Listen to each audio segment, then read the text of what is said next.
नमस्कार, मैं हूं आचार्य जीतू सिंह। अक्षय तृतीया आ रही है, बड़ा पर्व होता है और बेसब्री से इंतजार होता है हर किसी को कि हमारी अक्षय तृतीया बहुत अच्छी जानी चाहिए। यानी अक्षय तृतीया का सबसे पहला बेसिक अगर हम बात करें तो कोई भी काम अक्षय यानी बहुत ज्यादा बड़ा हुआ, सक्सेसफुल हो।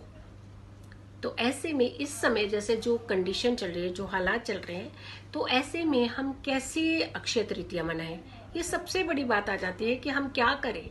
हम गोल्ड खरीदना चाहते हैं, हम चीजें करना चाहते हैं, हर फेस्टिवल स्टार्ट हो जाते हैं, जैसे शादी, विवाह, मुंडन, कोई मुहूर्त करना चाहता है, कोई कई सारी चीजें हैं जो इस समय में की जाती हैं। लेकिन जो इस समय सिचुएशन है उसके चलते बहुत सारी चीजें नहीं की जा सकती। बट क्या कर सकते हैं ताकि हमें अक्षय फल मिले हर चीज का, हमारी पूजा का, हमारी वृद्धि का, हमारी सुख शांति का, हमारे उत्तम स्वास्थ्य का, हमारी तरक्की का, बच्चों की हायर एजुकेशन का, हर तरीके से हमें अक्षय ही फल मिले, बहुत अच्छा फल मिले, उत्तम फल मिले। वैशाख शुक्ल पक्ष की जो अक्षय तृतीया अति उत्तम तृतीया है। इस समय बहुत सारे राजयोग बन रहे हैं। हिंदू पंचांग के अनुसार अगर हम कहें तो रोहिणी नक्षत्र में और अबूझ मुहूर्त जिसे हम कहते हैं, वो मुहूर्त बन रहा है जो बहुत शुभ माना जाता है हर कार्य को करने के लिए। माँ लक्ष्मी की आराधना करने के लिए तो सबसे उत्तम समय होता है। अगर इस समय कहा जाता है कि माँ लक्ष्मी की आराधना की जाए, यकीन मानिए धन की कमी नहीं होती उस घर में। मुहूर्त की अगर हम बात करते हैं, जैसे तृतीया कब से शुरू हो रही है, 25 अप्रैल को 11:52 पे ये तृतीया लग जाएगी और जो तृतीया का समापन हो रहा है, जो कंप्लीट हो रही है, वो 1:23 26 अप्रैल को खत्म होगी। यानी सूर्य उदय के पास में जो तिथि आई है वो 26 तारीख को आई है। तो ऐसे में अक्षय तृतीया जो है 26 अप्रैल को मनाई जाएगी, ना कि 25 को। बहुत सारे लोगों को ये कंफ्यूजन है कि हम कब मनाएंगे। करना क्या चाहिए, देखिए बात तो है नहीं जो हम सीमित है, और इस समय करना क्या चाहिए कि भगवान की आराधना बहुत अच्छे से करनी चाहिए। खूब दबा करके पूजा पाठ करें आप। जैसे इस समय बद्रीनाथ और केदारनाथ जी की यात्रा जो होती है वो होती है, लेकिन वहां भी नहीं जा पा रहे हैं लोग। तो क्या मतलब हुआ कि हम भगवान को नहीं मना सकते। भगवान ने ये थोड़ी कहा है कि हम घर में बैठ के पूजा करेंगे तो मैं इतना फल दूंगा, बाहर आकर के पूजा करेंगे तो मैं इतना फल दूंगा। नहीं, नवरात्र गए हैं तो बहुत अच्छे से मनाए हैं सब लोगों ने, बहुत अच्छे से। हर कोई सुरक्षित होगा जिन्होंने भी नवरात्रों की पूजा की। ऐसा नहीं है कि उनकी पूजा सफल नहीं हुई। माता रानी ने तो ये नहीं कहा कि मंदिर में ही आओगे तो मैं आपकी पूजा मानूंगी, या भोलेनाथ कह रहे हैं कि आप वहां केदारनाथ बद्रीनाथ आएंगे तो ही मैं आपकी बात मानूंगा। तो ऐसे ही नहीं, आप आस्था से, निश्चय से घर बैठ करके पूजा आराधना कीजिए। यकीन मानिए आपको उत्तम फल मिलेगा।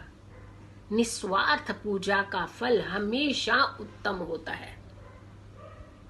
निस्वार्थ भाव से की गई सेवा का फल हमेशा उत्तम होता है। निस्वार्थ भाव से किया गया दान हमेशा उत्तम फल देता है। जिस चीज के बीच में स्वार्थ ना आए, उस विधि का, उस कार्य का जो फल मिलता है वो हमेशा उत्तम ही मिलता है। आपको करना क्या है, अक्षय तृतीया के दिन अपने आभूषण निकाल लेने हैं। जो भी अपने आभूषण रखे हैं, अगर कम रखे हैं, घर में रखे हैं, कुछ लोगों ने लॉकर्स में रखे होते हैं, लेकिन जितने आपके घर के अंदर हैं उतने आभूषण जरूर अपने निकाल लीजिए। उसे एक लाल कपड़े में रख लीजिए, गंगा जल का छिड़काव कर लीजिए उसके ऊपर, केसर और कुमकुम जरूर लगाएं उस पे, सारे आभूषणों के ऊपर। और अगर आपके पास घर के अंदर ही फूल है तो फूल चढ़ा दीजिए। नहीं तो एक कहते हैं ना कि आस्था सुमन फूल अर्पित करने, यानी आंखें बंद करके ये मन के अंदर ध्याते हुए कि मैं आपको ये फूल अर्पित कर रही हूं, तो आप यकीन मानिए वो फूल भी चढ़ते हैं। आस्था में तो सबसे बड़ी ताकत होती है। तो कई लोग क्या करते हैं, तो इतना ढेर सारे फूल चढ़ा देते हैं लेकिन आस्था नहीं होती, तो वो फूल तो किसी काम के नहीं है।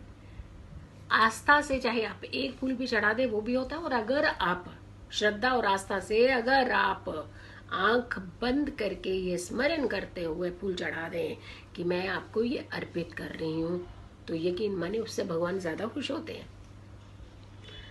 और आपको एक मंत्र का जाप करना है, कमलगट्टे की माला से ही जाप करना है। अगर कमलगट्टे की माला नहीं है तो रुद्राक्ष की माला से कर लीजिए। ओम महालक्ष्मी नमः, ओम महालक्ष्मी नमः, इस मंत्र का एक माला जाप कर लें। अगर कमलगट्टे की माला है तो उससे जाप कर लें। अगर कमलगट्टे की माला नहीं है तो आप रुद्राक्ष की माला से जाप कर लें। माँ लक्ष्मी बहुत प्रसन्न होती है। और उस दिन एक चीज का ध्यान जरूर रखें, सुबह और शाम 2 समय आपने पूजा करनी है। हम लोग क्या करते हैं कि ठीक है दोपहर के तिथि खत्म हो जाएगी तो इसका कोई महत्व नहीं रहा, चलिए शाम तक खत्म हो गया। नहीं नहीं नहीं नहीं, सूर्योदय की जो तिथि है इसका महत्व रात तक रहेगा। जब तक अगली दिन का सूर्योदय नहीं होगा तब तक माना जाएगा उसका महत्व। तो ऐसे में आपने ये सारी पूजा विधि करने के बाद अपने पूजा स्थान पर ही रख दीजिए अपने जितने भी ये आपकी ज्वेलरी है, जो आपके आभूषण है। उसके बाद रात को सोने से पहले एक बार जब आप शाम की पूजा करते हैं, शाम को पूजा के बाद ही आप ये सारे आभूषण अपने जहां भी सुरक्षित जगहों पर रखते हैं वहां रख दीजिए। यकीन मानिए घर में धन की वृद्धि होगी, माँ लक्ष्मी का आशीर्वाद मिलेगा आपको, बहुत आप खुश रहेंगे, खूब तरक्की पाएंगे। मिष्ठान का भोग जरूर कीजिए, माँ लक्ष्मी की आरती जरूर कीजिए। तो ये सारी विधियां कहीं ना कहीं हमें पॉजिटिव इम्पैक्ट ही देती हैं।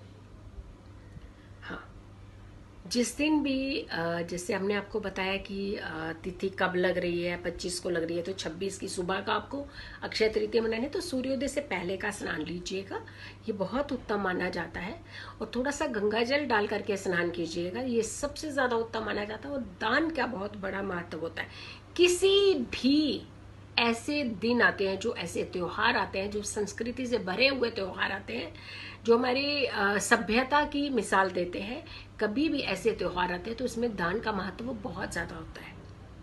दान कीजिए, अन्न दान कीजिए। जो आपके नियर एंड डियर कुछ लोग हैं जो आपको लगता है इनको जरूरत है अन्न की, उनको अन्न का दान दीजिए।